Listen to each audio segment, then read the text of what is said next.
Hey, what's going on, everybody?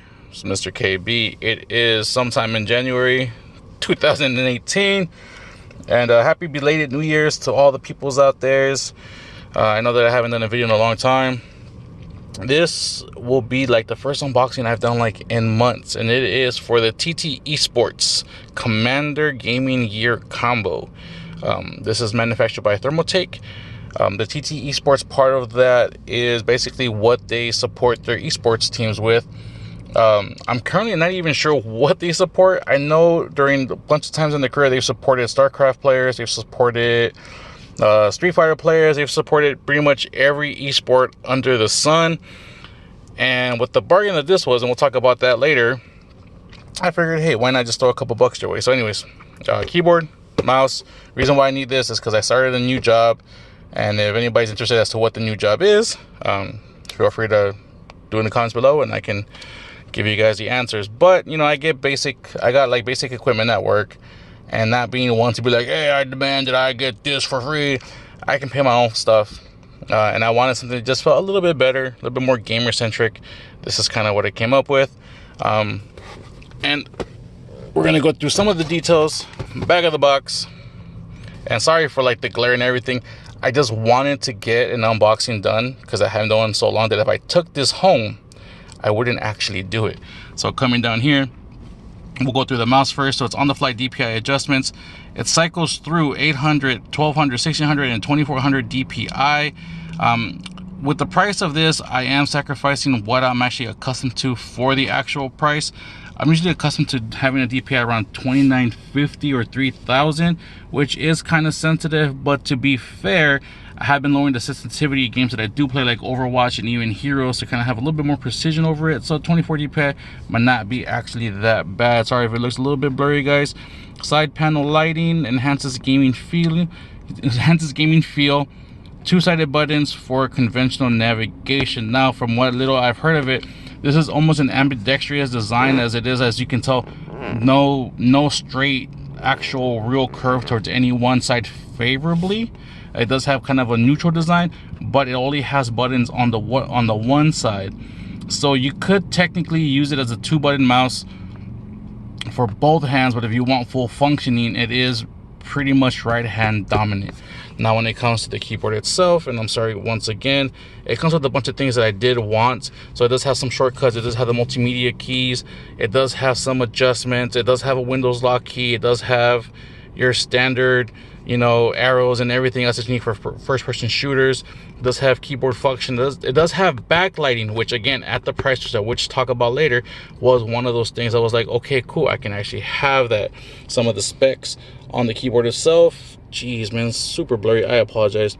Fully backlit with adjustable brightness and pulse, which is one of the keys. Rubber coating provides a soft to the touch finish for comfort.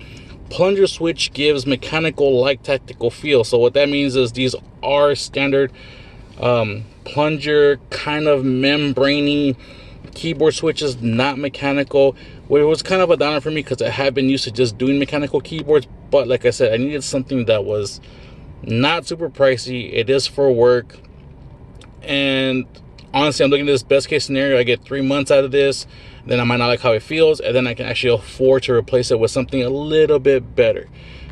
Spill resistant drainage holes to prevent accidents. I guess if you spill something on it, there is a way where the fluid doesn't stay stuck in your keyboard. It actually drains out, and you don't have to worry about it damaging that much of the keyboard, if at all. And then the reinforced frame design enhances durability of the keyboard, which is kind of cool. All standard stuff. And let's get to the actual unboxing of this. So it does have a sticker here, which I removed earlier, and it does come in a pretty basic box. It's just pretty much just to hold in this. Get the mouse out first, and the mouse is as such. So what comes in the mouse, it does have a braided cord, which is actually nice, and again, for the price, which we'll get to later, because you know how I like to talk about price. Braided cord, a very stable USB plug. It is USB, and the actual size of the mouse is actually not bad. I don't have like the most monstrous of hands, but I do have pretty big hands, and it's not necessarily like the finger length. It's just that my fists are actually pretty big. If you look at like compared to my forearm, they are kind of big. So I tend to want to have a bigger mouse. this actually does not feel bad. I'm fully kind of palming the entire thing. The one thing that I look personally for mouse is not so much like the lift or the whole support, is the fact that I like the tail end of my mouse to actually hit the bottom of my palm, so it doesn't look like I'm lifting it or I have to actually like drag my wrist or anything like that. And this kind of supports it in a pretty good way, and I'm liking it. It does have the back, the two keys I'm talking about. So see, like on the what would be the left-handed mouse, has no buttons. And on the right hand of the mouse, it has the two buttons, forward, back, or whatever it is that you want to assign them to in an actual game. It does have left, right click. It has the wheel, which actually doesn't feel bad. And then it has the actual controls for the DPI switch here, which again cycle through 800, 600, 2400, and there was another one that missed 1200. I will most likely always play the 2400, but if I ever want to just switch it up, it's good to have that here. And that's pretty much it, but it does feel nice. All right, cool. Hold this, boy. My son is actually here with me. And then we have the keyboard itself that doesn't want to come out. And again, sorry for the bootleg unboxing, but I really want to get an unboxing done. It's like therapy right now. And get this little white thing, bud.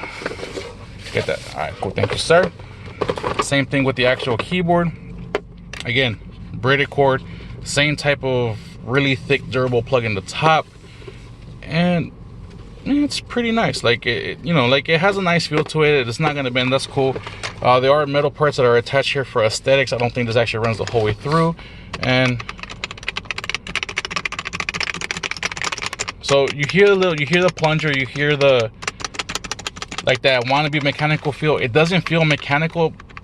You know what I will say, you know what it does actually feel like? If you ever had the Roamer G switches from Logitech, like the newer ones after they replace all the Cherry MX parts with the Roamer Gs, it kind of feels like Roamer Gs. And I'm not a big fan of the Roamer Gs, but Logitech Roamer G keys and keyboards for the new ones tend to be pretty pricey. This was not pricey considering the feel for it at the price. Again, and it's full keyboard, you know, like all you have this here, which also has, which is kind of weird, which I've never seen, it has a WASD layout on the actual keys. I've never actually seen it, and that's actually pretty cool. Not clever or anything, just kind of original. It does have the whole full numpad. It does have the functions and everything else. All of them have that same plunger feeling, so you're not going to get different feeling keys from here as opposed to here, because I know there are some budget mechanical keyboards that will be full figured but only do like mechanicals from the Q to the M, and then everything else will be like membrane, or there'll be like variants of it. This right here has a whole feel the whole way through, so it is consistent, which is actually pretty nice.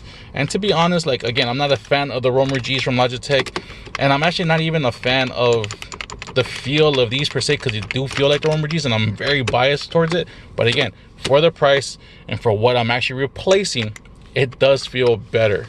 And I will say, for the price, I actually do like the feel of these compared to the Roamer Gs, and this was a lot cheaper. So anyways, one of the great things, or one of the good things about this, is that even though they are plungers, oh, can I not remove them? I can't remove them, can I? Okay, well, maybe not, because I don't want to break them.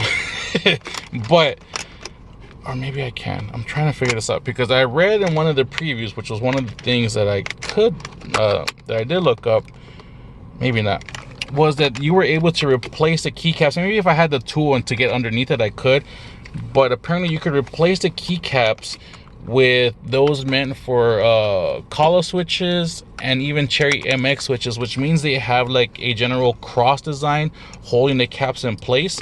So if you wanted to kind of have a little more flair to your actual keyboard, you know, you spend whatever you spend on this keyboard and you pop open the top, and then you can kind of customize them a little bit, which is something you can do with the Roamer Gs, because the actual plug for the Roamer Gs are a little bit more squared off and not actual standard MX Cherry or Kala designed switch covers. So that's also pretty cool, but I don't want to actually break my keyboard before. Yeah, I'm gonna leave it alone. So anyways, as it stands, and the weight of it is a little light, but it's not too light. And if you look at the bottom, which this is another important factor for me, was the actual support. My basic keyboard at my work currently does not actually have this, which meant that it felt flatter than I want it to feel. and I did need a little bit more lift to it. So I'm kind of happy that this is actually a part of the thing. It's not going to be a flat laying keyboard, which I really didn't like. It is reinforced plastic throughout the whole way, so it is a little bit light, but it does reinforce the plastic here, so that means it won't turn and bend or just kind of be kind of cheap feeling. And for the price, you would expect it to be kind of cheap feeling, but it's not, so that's kind of cool. So as it stands, I have this. You can have the mouse. Thank you, sir. And we have the mouse. So we have the mouse, which, you know what, it does feel pretty nice. And we have the keyboard, and it fell. And at the end of the day, I wound up buying this at my local Fry's for $30. It was like 33 bucks with tax. And you can find this on Amazon, Newegg, for the same actual price. So yeah, for a gaming keyboard, for a gaming mouse that goes up to 2400 DPI, plunger-like gaming keyboard from a gaming company that has the reputation that TT Esports has, Thermaltake has. To be honest, I've heard nothing but kind of good things about their cases and everything else. Maybe they're not like the best, or maybe people just don't like it per chance or per se, but in general, I've never heard anything kind of negative. This will be my first experience with them, but $30 for a gaming keyboard and a gaming mouse, I mean, it's 30 bucks. Like I said, my plan right now is, if this breaks in 3 months at 10 bucks a month, I'll replace it with something else, maybe Cloud or HyperX, and I'll be like, all right, I'm okay with this. Or best case scenario, I have this for, you know, like a year or two, and I only replace it because I want to replace it, not because it's necessarily broken. Either way, like, the expectation is not that grand. So if it can just fit the bare minimum of like it works for 3 months, it's a win. And if it winds up working for longer than that, I just consider that more like money and a bargain. So